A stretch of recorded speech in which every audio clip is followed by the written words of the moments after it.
Om Swastiastu, Assalamualaikum warahmatullahi wabarakatuh. Salam sejahtera bagi kita semua, salam nama budaya dan salam harmoni. Saya Igede Teguh Arya Mahendra Data dengan NIM 2113041021, mahasiswa aktif semester 4, Prodi Pendidikan Biologi. Dan pada video kali ini, saya akan membawakan materi terkait organ indera, di mana pada tubuh kita, tubuh manusia memiliki 5 sistem organ indera, di mana itu akan saya bahas pada video kali ini.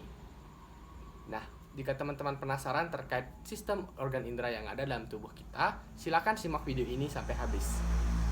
Pada video kali ini, saya akan membahas terkait organ indera penglihatan, yaitu mata.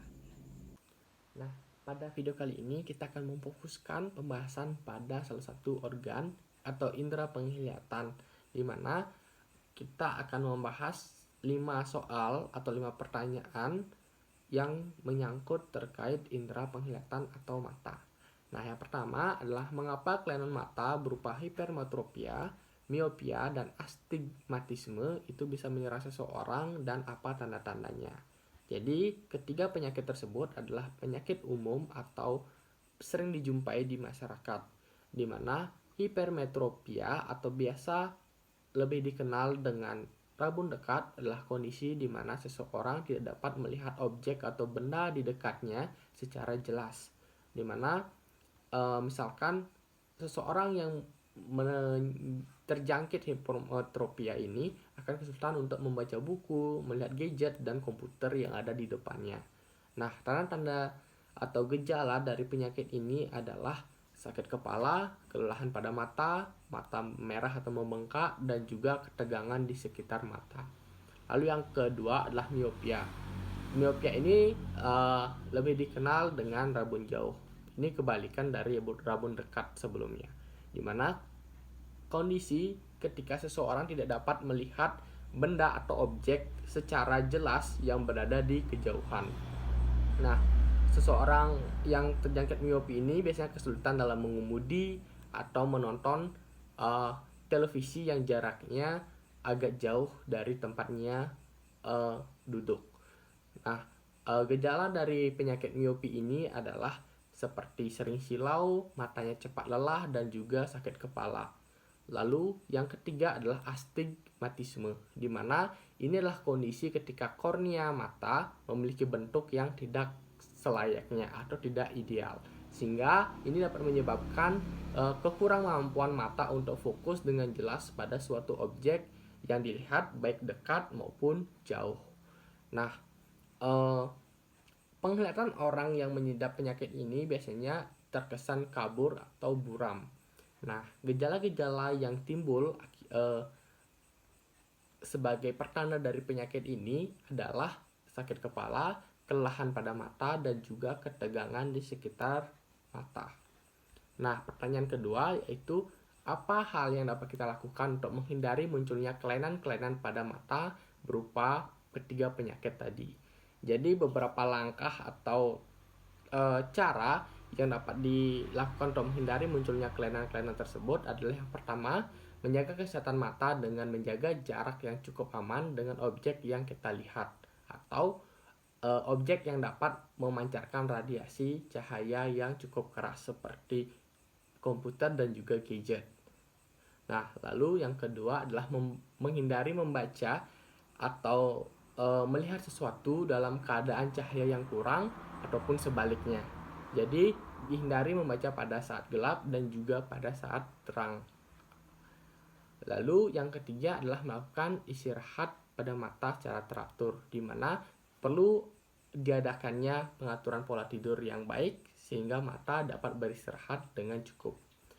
Lalu mengkonsumsi makanan dan minuman yang bergizi. Jadi asupan makanan dan minuman itu sangat berpengaruh juga terhadap kesehatan mata, terutama saat kita mengkonsumsi sayur-sayuran yang mengandung banyak vitamin A seperti wortel, brokoli, dan lain sebagainya. Lalu yang selanjutnya adalah melakukan olahraga secara teratur untuk menjaga kondisi tubuh kita agar tetap sehat. Dan yang terakhir adalah hindari minum minuman keras dan merokok karena hal tersebut dapat mengganggu kesehatan mata. Lalu yang ketiga, aktivitas apa saja yang berisiko tinggi untuk memunculkan kelainan mata miopia dan mengapa demikian. Jadi eh, beberapa aktivitas atau hal-hal yang beresiko tinggi untuk memunculkan jarak jauh ini, maksud saya rabun jauh ini adalah seringnya kita menghabiskan waktu di depan gadget atau komputer yang memaparkan radiasi cahaya yang sangat tinggi. Lalu seringnya kita beraktivitas pada keadaan gelap atau kurangnya sinar matahari.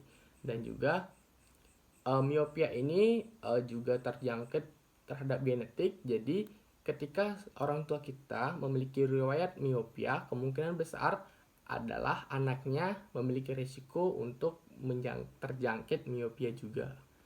Nah, nomor 4 yaitu aktivitas apa saja yang berisiko tinggi untuk memunculkan kelainan mata jarak rabun dekat. Jadi beberapa aktivitasnya juga hampir mirip seperti miopia, di mana faktor keturunan juga sangat berpengaruh. Lalu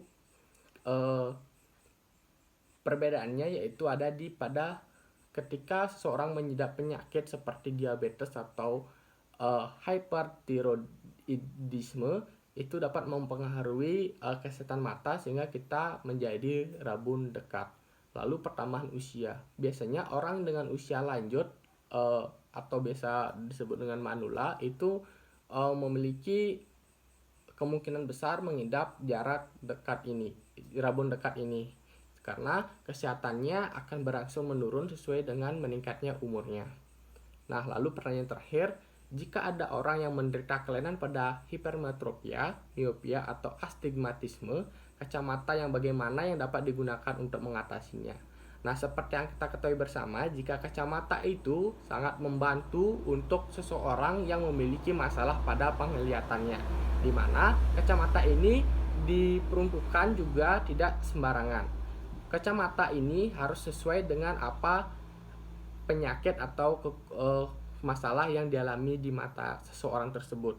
Jadi, pada seseorang yang mengalami miopia, yang diperlukan adalah kacamata minus, di mana memiliki lensa yang lebih tebal di bagian tengah dan lensa bagian tipis di bagian tepinya, sehingga dapat membantu mata seseorang tersebut melihat objek yang berada di jauh dengan lebih jelas.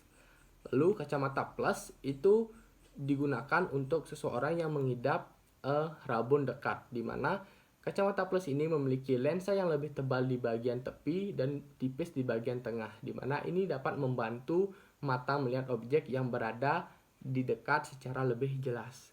Lalu kacamata silinder ini digunakan oleh seseorang yang mengidap astigmatisme, di mana kacamata silinder ini memiliki lensa yang berbentuk oval dan membantu mata melihat objek dengan lebih jelas, baik berada di dekatnya maupun di jauh dari dia melihat.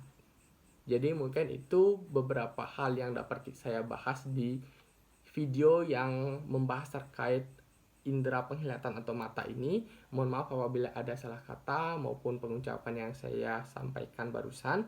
Saya mohon maaf, dan akhir kata saya tutup dengan Paramo Santi. Om Santi Santi Santi Om. Wassalamualaikum warahmatullahi wabarakatuh. Salam sejahtera bagi kita semua, salam namo buddhaya, dan salam harmoni. Sampai jumpa di video berikutnya.